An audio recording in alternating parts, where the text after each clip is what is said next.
Hey, welcome to Champion Chess Commentary. I'm here to bring legendary chess games to life, from the immortal game to today's biggest battles with cinematic 2D visuals and move-by-move narration that makes every sacrifice and every brilliancy feel like history unfolding. Whether you're just learning or you've played for years, this channel is for you. Hit subscribe, smash that like button, and let's never miss a move. Today, we are diving into an exciting match from the 2026 Norway Chess tournament. We've got Wenjun, a powerhouse from China, facing off against Bibisara Assaubayeva, an amazing talent from Kazakhstan. What I love about this game is how both players bring their unique flair and strategy to the board. Without giving too much away, let's just say this match is packed with strategic twists and turns that kept me on the edge of my seat. The game starts with Zhu opening with a pawn to d4, a classic move setting the stage for a solid and strategic battle. Bibisara responds with a knight to f6, and soon we're seeing a king's Indian defense flare as both players develop their sides. What I find interesting here is the calmness and pace both players maintain early on, almost like they're setting the stage for something big. As the game progresses, Yu castles and Bibisara follow suit shortly after. Yu plays rook to e1, a move that feels like she's ready to strike whenever the moment calls. Bibisara's decision to exchange pawns in the center opens up the board, hinting at a potentially dynamic middle game. This part of the game sees some intriguing exchanges. Yu captures with her knight and then repositions her queen. Bibisara uses this opportunity to push her pawn to c6.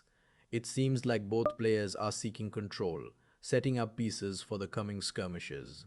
We see a quick exchange of rooks, and Zhu recaptures with her queen, which is always a bold choice. Bibisara answers with a knight maneuver, and we're seeing White's bishop on f1 coming into play. Just by looking at the board now, there's this tension in the air, like something big is about to unfold. Zhu moves her bishop to b3, aiming for that strong diagonal, while Bibisara plays her knight to b6. Zhu's queen takes the central pawn, a daring move showing her willingness to take risks. The energy is ramping up, and it feels like both players are gearing up for a major shift. Zhu pushes her queen forward, and Bibisara responds with a rook to defend. After a few exchanges, Zhu's knight captures on c7, recapturing Bibisara's bishop on c6.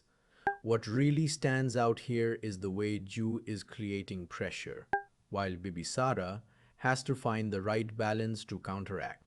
We see an interesting trade-off as bishops come off the board on both sides.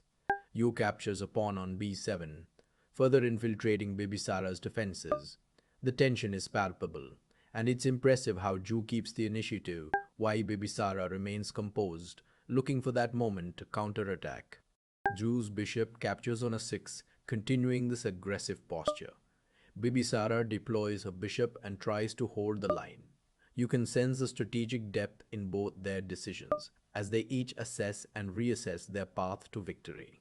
Zhu's king sneaks to h1, a quiet move that speaks volumes about the impending action. Bibisara advances her pawn to a5, and Zhu counteracts by pushing her own pawn forward. It's a classic push and pull dynamic, where every move feels like a prelude to something bigger. Zhu's pawn captures on g4, and Bibisara's king steps up, perhaps sensing the need to be more active.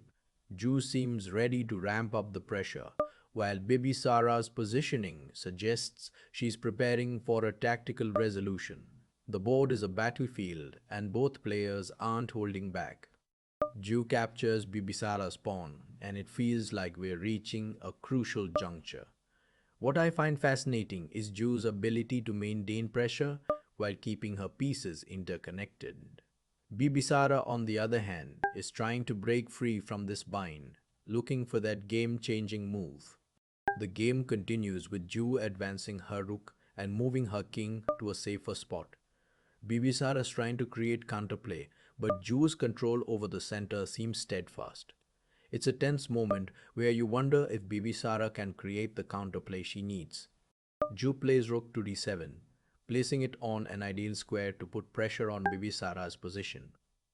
Bibisara responds with active king moves. but Ju's pieces feel so well coordinated and ready to pounce.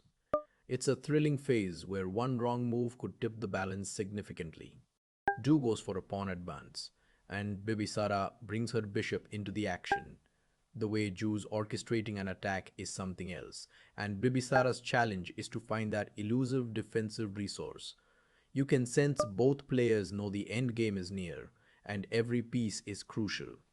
Ju's intent becomes clear as she captures on d7, narrowing Bibisara's options.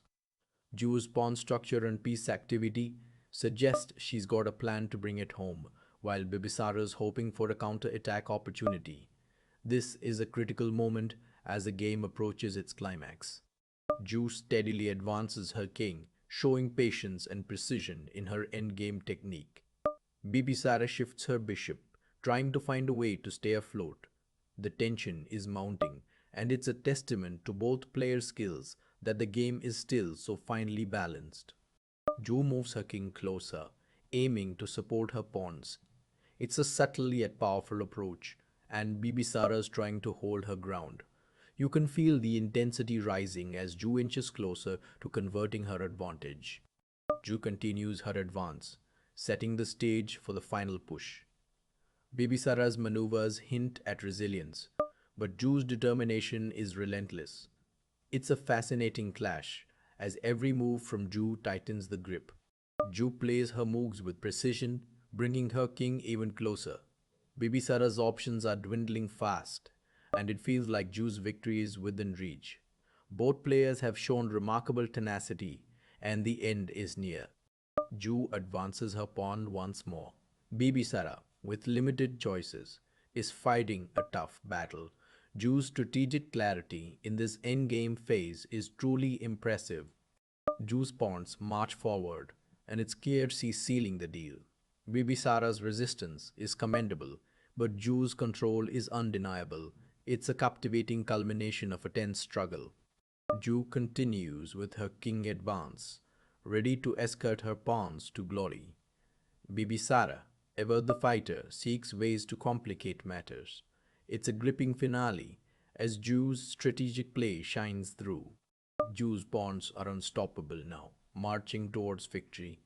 It's amazing to see Ju's endgame prowess as Bibisara tries to find any move to stay in the game. This is chess at its finest, folks. Ju makes her final moves, and the writing is on the wall. Bibisara, with her back against the wall, has given it her all. Ju's meticulous advances leave nothing to chance. As Ju finalizes her commanding position, the endgame precision is apparent. Bibisara's courage and creativity are commendable, but Ju's execution is flawless. Ju's continued accuracy in these final moments is remarkable. The tension is finally releasing as Ju approaches a winning position. Ju's final push is imminent as she prepares to crown her pawn. Bibisara's gallant effort is evident, yet Ju's victory is conclusive. With Ju's king and pawns harmoniously placed, the game reaches its climax. Bibisara's resourcefulness shines through. Even in defeat, Ju secures the win, a testament to her strategic depth and composure throughout the game. It was a thrilling contest, with both players displaying immense skill and resilience. Hats off to Ju for a well-earned victory and to Bibisara for her spirited and tenacious play.